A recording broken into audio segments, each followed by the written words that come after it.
Assalamu alaikum and hello again. Now, grade 9, we have to talk about the impact of emerging technologies. You can find it in your textbook at page 15. An emerging technology is a piece of technology that is currently being developed in a new way. Once a piece of technology has been in use for a few years, it's no longer referred to as an emerging technology, just a technology. Smartphones, for example, were once considered an emerging technology, and so was the internet. At one point, so was the computer, although the phrase emerging technology might not have existed then. Because emerging technologies change all the time, this pod will be the first to go out of date. Different people have different definitions of emerging technology. A smartwatch to some people is an emerging technology, as it's a fairly recent development. Others, however, point out that watches containing tiny calculators were being worn in the 1980s, and that smartwatches aren't so different. You could take either side of that argument. An emerging technology does not have to be a piece of hardware, such as a watch, phone or headset. It might be a piece of software, and it might even be a change to an old piece of software that allows it to be used in new ways. Most emerging technologies appear in this way. They're not completely new, but they combine existing technologies in new ways. An example of this is the voice-activated speaker, such as Amazon Alexa or Google Home. This is clearly an emerging technology, as there haven't been voice-activated speakers before. Some of its applications go beyond what you might expect too. There's actually a team working on using devices such as this to monitor people's speech patterns to spot early signs of dementia. But what exactly is new about these devices? They contain microphones, and that's certainly not a new idea. Nor are speakers, Wi-Fi connections, or even voice recognition, which has been around for a while now. Even the notion of storing your music library in the cloud is becoming an everyday concept. No individual part of a voice-activated speaker is new, but the way the pieces have been combined makes a brand new branch of technology. Schools make extensive use of emerging technologies when they can afford to. New pieces of software allow for mobile-based quizzes with immediate results. Robots can be created using kits in order to get a better understanding of computer science. Drones loaded with sensors could make a big impact on a geography class studying the weather. 3D printing, where solid objects are output instead of pieces of paper, have applications in all subject areas. Businesses are always going to invest in emerging technology if they feel something can help them increase sales or reduce costs. Once upon a time, the self-checkout machine at a supermarket was considered an emerging technology. Now stores are looking at using cameras and all types of sensors to allow people to pick up their goods and simply walk out of the shop. Their purchases, if the technology works, will be added to their account and the money taken from their bank. Being at the cutting edge of technology can give an organisation a big advantage.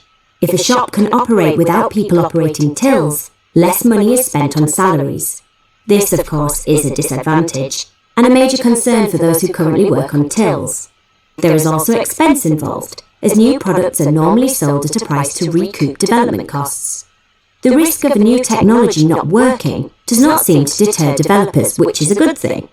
None of the devices that you own, which were once emerging, worked perfectly on the first attempt.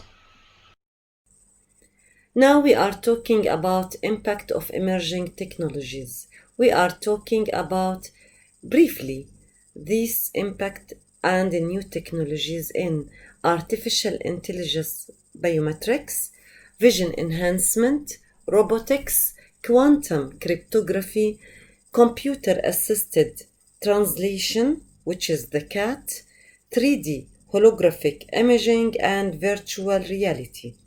Now, these new technologies are being developed at a remarkable rate, so the reader is advised that the above list could be out of date very quickly. So maybe we are talking now about robotics, but you will find now by the latest 6 months, we are jumping and we are talking about more advanced points.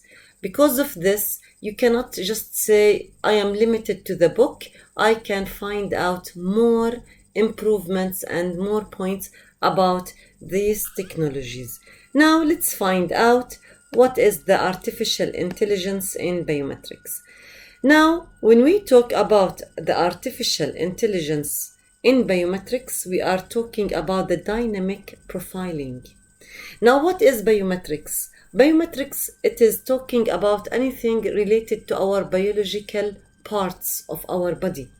When we talk about the fingerprint, I am talking about biometric. When we talk about the eye iris, so we are talking about biometrics. Also, when we talk about the voice tone or anything related to our bodies, so it is biological part, so it is biometrics. As we said, the artificial intelligence is talking and overcomes the problem of dynamic profiling, which is the system learns by using the AI about person's fingerprint on every scan. So I don't have just to have a fixed style of my fingerprint using the system to sign in. I can put it in any angle and I can sign in the system. Also, to unlock my smartphone, if I have the fingerprint, you can put your fingerprint in any angle and it will be unlocked. So you don't have to worry about getting your finger in exactly the right place every time on the scanner of the fingerprint. Now, facial recognition systems have the same problem about the different alignments of your fingerprint. A human being is still able to recognize a face even if the person has grown facial hair or wearing some new glasses or has aged, or you are covering your hair using some scarf or some cap. Now, computerized facial recognition systems are confused by such soft biometric changes. New systems using the AI learn from scanning a number of faces and can pick out these soft biometric features. This means that the system can still recognize faces and cross-reference these attributes with corresponding images stored on the database. So it will depend on some basic measurements in your face, not on the soft changes to recognize your face. As you saw, the technology is working on the vision enhancement in the low vision enhancement system and also the night vision enhancement. Now, if I have some problems in my eyesight and I need some help, I may find some technology as video technology as connected to my headset using some computer for just allowing images to be projected inside the headset in front of the eyes. This is effectively brings the object closer for examination by the user or the patient of the system. Now, here the night vision enhancement amplifies infrared light and visible light so that an image can still be seen in apparent darkness, like what you have in your games. When you are playing some online games, you are tracing some people in dark, let's say, places or in dark forest, so you need some help. You may put your eyeglasses with the night vision enhancement just to help you in this darkness. Now, also as uses other than the games, you have the military that use this technology to carry out surveillance at night. The dim light source is captured and passed through an image intensifier tube and so on. So this is the night vision enhancement. As you see, robotics has been around for many years, mostly in the manufacturing industry. They are used in car factories to weld car bodies, spray body panels, and fit items such as windscreens. So I have to remember the uses of robotics in the manufacturing of cars. No human intervention is required in these steps or stages. We can replace people here in this stage by some robotics or robot arms. Now, there are areas outside manufacturing where robotics is evolving rapidly, and we could see robots appearing in many areas of our lives in a relatively short space of time. Maybe you can find some robots in some surgical procedures. I will share some video with you to show you how these robots are used in some surgical procedures. Now, also, one application is to use the drones, which is unmanned flying devices that are used by both the military and civilians to make some documentaries or to make some control or to monitor some people. The military have used the drones in reconnaissance missions for a number of years. Also, civilian uses include surveying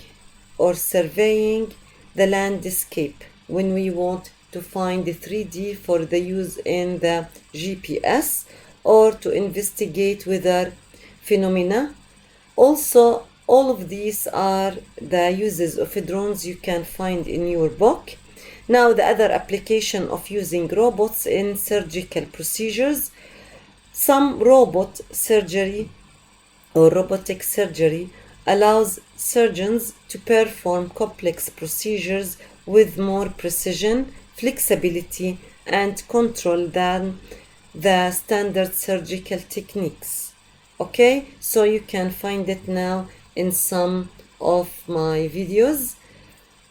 Okay, now why to use robots? Robots are less expensive than using some people in work because I don't have to pay the salaries, I don't have to pay for breaks, I don't have to pay for the sick leave, and also as disadvantages I have the high cost of implementation. When I want to set up the use of robots, I have high cost to start by this project, also high cost of maintenance of the robots. I can find some bugs or errors in the software, but I can say that robots are more accurate than a human. They don't get tired or sick, and they cannot be slow. It is more quick than a human being. So this is all about robotics. Now, what is quantum cryptography? It is the science of making a message unintelligible for or to any unauthorized user as a hacker. This technique is often referred to as encryption, which means I am encrypting my data using the method of cryptography. There are many methods of cryptography in existence, but all of them have limited life as computers become faster and faster at number of crunching. Now we can say that quantum cryptography is based on the use of photons, light, and their physical quantum properties to produce virtually unbreakable cryptography system. It is used over the data when it is being transmitted over fiber optic cables. Because it is fiber optic cables, I can use the technology of photons because it is talking about the optics and light. Now, when I talk about encryption, I am talking about hackers that they are working to steal and to hack your data. When it is the data is encrypted, they cannot understand what is this data and they will not make any use of the data, but they can damage our data. So you are just protecting your data against to be uncovered by these hackers or used against you. Now, let's find what is CAT or computerized assisted translation, the CAT or the CAT. Existing online language translators have very limited use. Now, sometimes we have some jokes about the translation of English to Arabic, like when you find grape leaves, which is ورق العنب in Arabic, you will find some translators making it as العنب يغادر. And also, here is an example which is considered the insect called the fruit fly, which particularly enjoys eating bananas. What if we type this phrase as fruit flies like banana? This could be translated in German in the free online translator like Google Translate or any other, like this in Germany. Now, for Germans, the statement in German only refers to banana-shaped flight path of piece of a fruit thrown through the air. So imagine the whole image or the whole state. It is translated into some sentence that I did not understand. What does it refer to? It is not like fruit flies like a banana. So to overcome this mistake or to overcome all of this conflict, we can say computerized assisted translator goes some way to overcome this issue. Now, by using two tools, terminology databases and translation memories. Now, in terminology databases, linguistic databases that grow and learn. We are talking here about learning machines, the artificial intelligence. They are learned from translations being carried out.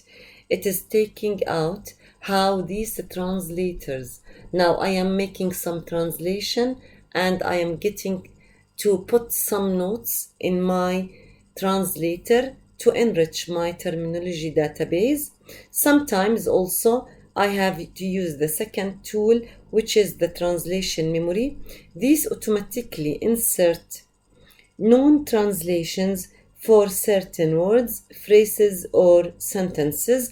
It may allow you to put some other meanings as for a paragraph or for some, let's say, phrase, just to make it as memorable phrase. Now, all CAT software needs some post-editing by the user to remove errors from the translation process. While not perfect, they are certainly more accurate than existing free online translators. So, all of this is about the translators. When we talk about the paid translators, for sure it will be, let's say, more useful and more accurate than the free online ones because they don't use these tools to enrich the work.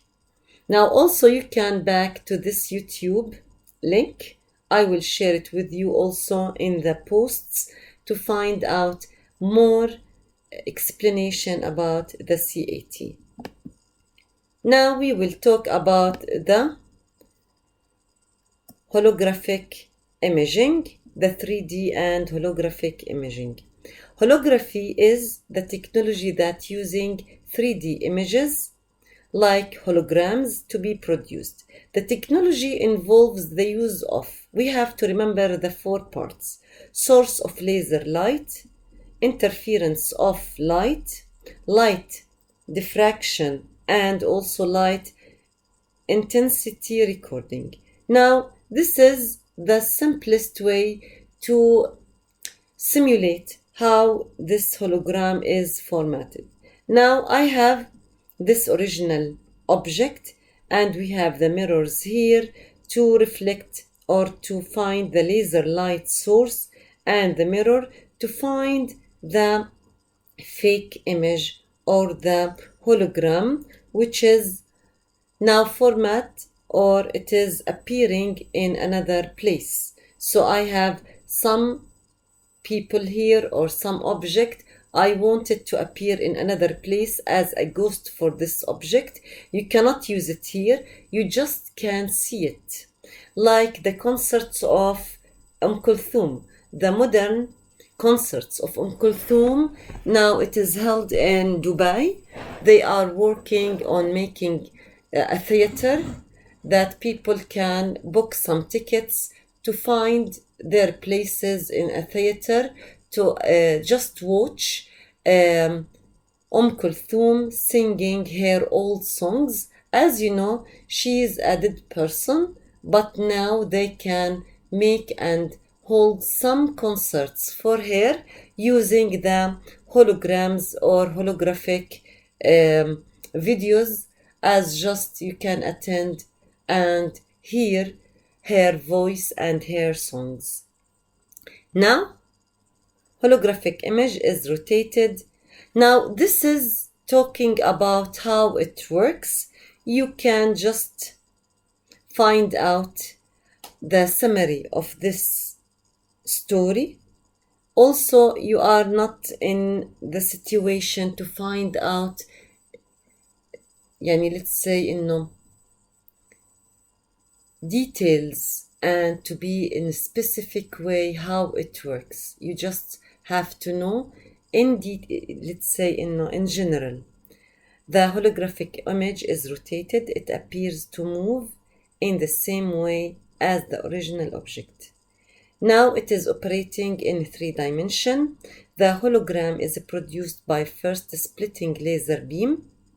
Half of the light, which is the object beam, is reflected off the object onto the photographic plate. The other half of the light, which is known as reference beam, is reflected off a mirror and on the same photographic plate. Now by this, the holographic image is produced where the 2 light beams meet on the photographic plate. Now by this you can make your holographic photo. Also, you can make it enlarged or smaller than the original piece. You have to know that this holographic image or this fake image, you cannot make any changes on it when you are dealing with it as holographic. You cannot touch it. It is just on the air. It is just like the dust. You cannot make any changes on it. It is not a physical touch. It is just only some photo in the air. It's like the ghost. Now, holograms have the following applications. We can use it in these applications: the CAD, architectures, simulations, the medical imaging, just to find out the images, not in the medical surgeons. It is just to make the 3D tomography for some, let's say, in a photo for some organ. I want to see this organ in a 3D, so I can make it using the hologram. For cinema, for special effects, gaming in special effects, in the advertising for just getting the attention. Also the holographic television. You have holographic computer memories and optical computers. Now after this we will talk about the virtual reality. Virtual reality is the artificial environment created by the software. And all of us have the experience of using some VR tools. All of us have the experience of putting some, let's say, eyeglasses or some goggles on our eyes and live in another place on some chair with some, let's say, vibration effects or some spraying. If we need to talk about some advanced VR experience. So now we have the sensor suits, some data goggles, also we have some helmets and some feeling of reality as being there. Now, these are the most important parts of using virtual reality system. You have to remember these parts: the data goggles or eyeglasses, the sensor suits, data gloves, helmets, also some headset as speakers and mic. The technology is used in training for the nuclear reactor and sometimes for, let's say, to explore inside the building or some castle. Sometimes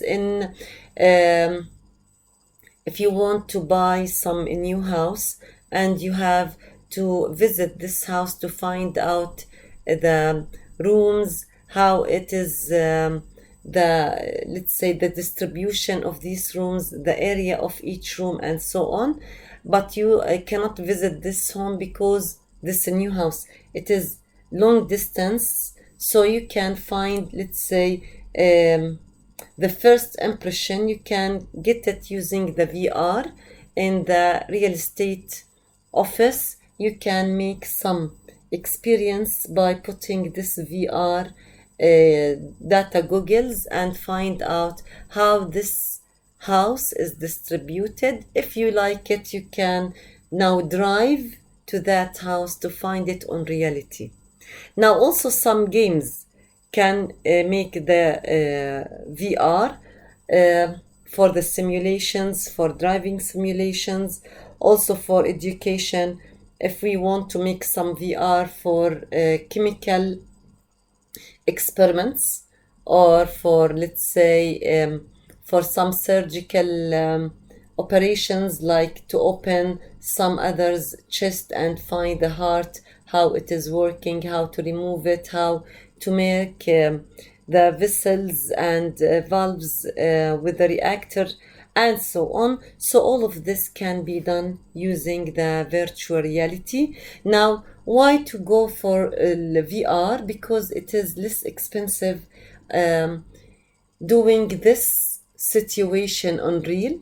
Also, it is more safe than using these real systems. You can't go out to the space on the moon surface. You cannot visit the moon surface just to find out the feeling of the gravity, but you can do it using some VR system. The chemical reactions or the nuclear system, I can't put these people in this dangerous situation, but I can use the VR just to have this experience.